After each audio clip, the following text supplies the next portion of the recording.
বৰ্গৰ কৰ্মচাৰী তৃতীয় বৰ্গৰ কৰ্মচাৰী হবৰ কাৰণে পিআৰচিৰ ব্যৱস্থাটো চৰকাৰে উইথড্ৰ কৰিছে। কিছুমানে ৰাতিপুৱাই মই বাতৰি কাকতত সমালোচনা দেখা পাইছিলোঁ।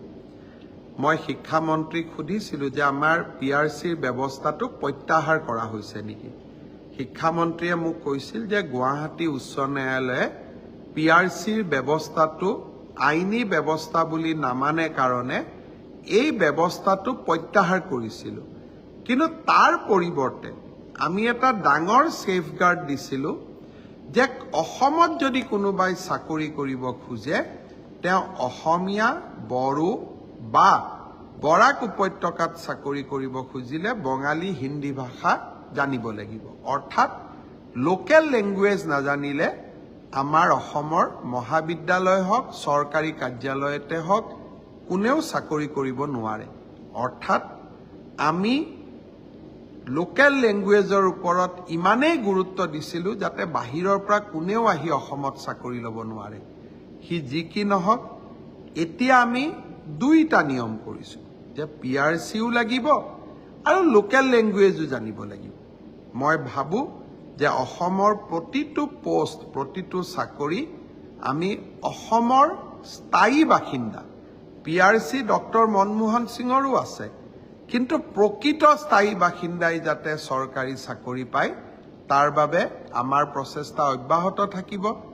ৰাইজে আমাক সমালোচনাও কৰিব, মৰমো কৰিব, আদৰো কৰিব। ৰাইজৰ প্ৰতি আমি দায়বদ্ধ হৈ থাকিম। নিশা 11 বাজিছে আৰু 1 ঘণ্টামানৰ কাম মোৰ কাৰ্যালয়ত আছে। মোৰ কাৰ্যালয়ত এতিয়া বিধায়ক দিগন্ত কলিতা, বিধায়ক সুশান্ত বৰগোহাঁই সকলো বহি আছে তেওঁলোকৰ ওজৰ আপত্তি লৈ। গতিকে তেওঁলোকৰ লগতো কথা বতৰা পাতি আজি দিনটো সামৰণি মাৰিম। আকৌ অহা 2-4 দিনত আকৌ এনেকৈ ফেচবুক লাইভত আহি আপোনালোকক চলি থকা ঘটনা প্ৰবাহৰ বিষয়ে অৱগত কৰিবলৈ চেষ্টা কৰিম। বহুত বহুত ধন্যবাদ। পাৰিম বহু সময়ত কিছুমান বাতৰি কাকত আদিয়ে প্ৰচাৰ কৰে যে চৰকাৰে নামভৰ্তি কৰি চৰকাৰে টকা সংগ্ৰহ কৰে, চৰকাৰৰ ৰাজহলৈকে টকা আনে। কিন্তু আজি আমি বিনামূলীয়া নামভৰ্তিৰ টকা মহাবিদ্যালয়সমূহক উভতাই দি আমি আকৌ এবাৰ প্ৰমাণ কৰিলোঁ যে আমাৰ চৰকাৰে কলেজৰ পৰা টকা অনাৰ কথাটো বাদেই আমি ওলোটাই কলেজক বিনামূলীয়া নামভৰ্তিকৰণৰ বিপৰীতে আমি টকা দিওঁহে। অসমৰ ছাত্ৰ ছাত্ৰীসকলৰ প্ৰতি ই আমাৰ দায়বদ্ধতা। আনকি কোনোবা এখন কলেজত নামভৰ্তিৰ কাৰণে প্ৰধান শিক্ষক বা অধ্যক্ষজনে 600 টকা লৈছে, তাৰো মই খবৰ পালে নিৰাময়ৰ প্ৰচেষ্টা কৰোঁ।